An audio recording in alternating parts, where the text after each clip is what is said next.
Friends, நான் உங்கள் கவிதா செந்தில். இன்னைக்கு நம்ம என்ன பார்க்க போகிறோம்னா, சபுக்குட்டியோட வளகாப்புக்கு மாஸ்டர்லாம் செஞ்ச புளியோதரை தான் ஃபஸ்ட்டு பார்க்க போகிறோம். அப்படியே கண்டினியூவாக நாளைக்கு எலுமிச்சம்பழம் சாப்பாடு, தயிர் சாப்பாடு, பொங்கல், மாங்காய் சாப்பாடுன்னு எல்லாத்தையும் கண்டினியூவாக என்னோட ஒவ்வொரு வீடியோலையும் போடுறேன். இன்றைக்கி புளியோதரை எப்படி செய்கிறாங்கன்னு பார்க்கலாம் வாங்க. ஃபஸ்ட்டு தண்ணி ஊற்றி அடுப்பில் வச்சுட்டாங்க, உலை கொதிச்சிட்டு இருக்குது. இன்னொரு பக்கம் அரிசியை ஊற வச்சுட்டாங்க. அப்புறம் அதுக்கு பொடி தயார் பண்ணுறதுக்காக கடலைப்பருப்பு, உளுந்தம்பருப்பும் நல்லா நிறையவே போட்டுட்டாங்க. ஒரு கிலோ கடலைப்பருப்பு, 1 கிலோ உளுந்தம்பருப்பு போட்டு நல்லா பொன்னிறமா அவ்வளோ சூப்பரா வறுத்து எடுத்துட்டாங்க. அது கூட நல்லா வரமிளகா, குண்டு மிளகாய அவ்வளோ அழகா அவ்வளோ அள்ளி போட்டு, அதையும் வறுத்து நல்லா பொன்னிறமா அதையும் வறுத்து எடுத்துட்டாங்க. வறுத்து எடுத்து ஆற வச்சு அதை மிக்ஸி ஜாரில் போட்டு அரைச்சிட்டாங்க. சாப்பாடு தனியாக வெந்துட்டே இருக்குது. அதை ஒரு மாஸ்டர் பார்த்துட்ருக்காங்க. இன்னொரு பாத்திரத்தில் ஆயில் விட்டு அது நல்லா இது பண்ணிகிட்ருக்காங்க. அதுக்குள்ளே கடுகு, ஜீரகம் எல்லாம் போட்டு தாளித்து விட்டுட்டாங்க. அந்த ஆயில் கொதிச்சுட்டு இருக்குது. அந்த கொதிக்கிற ஆயில் கூட நிறைய மிளகாய் எள்ளி போட்டாங்க. புளியை தனியாக கரைச்சி வச்சுருக்காங்க. அந்த கொதிக்கிற ஆயில்லையே பாருங்கள் எவ்வளோ மிளகா அள்ளி அள்ளி போடுறாரு. ஏன்னா 20 படி சாப்பாடுங்கிறனால நிறைய மிளகா போட்டார். அந்த ஆயிலுக்குள்ளே மிளகா, கருவேப்பிலை எல்லாம் போட்டுட்ருக்காங்க. அந்த ஆயில் கொதிச்சு நல்லா நுரையோடு வருது. பாருங்கள் எவ்வளோ ஆயில் ஊற்றிருக்காங்கன்ட்டு. 20 படி சாப்பாடுங்கிறனால அவ்வளோ ஆயில் ஊற்றிருக்காங்க.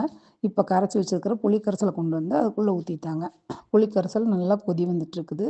சூப்பராக கொதிச்சுட்ருக்குது. அதை ஒருத்தர் கிளறிட்டுருக்குறாங்க. சாப்பாடு ஒருத்தர் கிளறிட்டுருக்காங்க. பாருங்கள் ஃப்ரெண்ட்ஸ், 2 அடுப்புலேயும் 2 சூப்பராக வெந்துட்டுருக்கு. சாப்பாடு பதமாக வெந்துடுச்சான்னு எடுத்து பார்த்துட்டாங்க. புளிக்கரைசலும் ஆல்ரெடி ரெடி ஆகிடுச்சு. பாருங்கள் அவ்வளோ கட்டியாகிடுச்சு.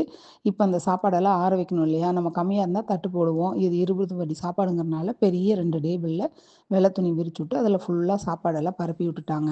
ஃபுல்லாக ஆற வச்சுட்ருக்காங்க. ஏன்னா ஆறினதுக்கப்புறம் தான் கிளறணும் புளி சாப்பாடை. அதனால நல்லா ஃபேன் கடியை கொண்டு வந்து 2 டேபிளில் போட்டு சாப்பாடு அப்பப்போ கிளறி விட்டு உதிரியாக ஆயில் விட்டு அதை கிளறி விட்டுட்டே இருக்கிறாங்க. இப்போ புளிக்கரைசல் ஜம்முன்னு ரெடி ஆகிடுச்சு. எங்கள் அம்மா அதை எடுத்து எடுத்து பார்த்துட்ருக்காங்க கரெக்டாக இருக்கான்னு.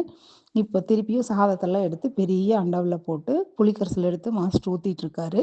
2 பேர் அசிஸ்டண்ட் அதை கிளறிட்டுருக்காங்க. ஒருத்தர் அண்டா நகராமல் இருக்கிறதுக்காக பிடிச்சிட்ருக்காங்க. இப்படி தான் புளி சாப்பாடு ரெடி ஆயிடுச்சு எங்கள் பாப்புக்குட்டி வளகாப்புக்கு. பாருங்கள் ஃப்ரெண்ட்ஸ், கிட்டத்தட்ட ரெடி ஆகிடுச்சு. அவ்வளோதான். இனி அதை எடுத்து இன்னொரு 2 அண்டாவில் நம்ம எடுத்துகிட்டு போகிறக்காக, சபுக்கு எடுத்துகிட்டு போகிறக்காக அதை பேக் பண்ணிகிட்ருக்காங்க. நீங்கள் கண்டிப்பாக என்னோடய வீடியோவை மறக்காமல் சப்ஸ்கிரைப் பண்ணுங்கள், பெல் பட்டன் அடிங்க. அப்போ தான் நான் போடுற எல்லா வீடியோவும் உங்களுக்கு வரும். இந்த புளி சாப்பாடெல்லாம் நாங்கள் எப்படி எடுத்துகிட்டு போகிறோம் அப்படிங்கிறத அடுத்தடுத்த வீடியோவில் நான் போட்டுட்ருப்பேன். இப்போ பாருங்கள், எங்கள் புளியோதரை சூப்பராக ரெடி ஆகிடுச்சு. பாய்.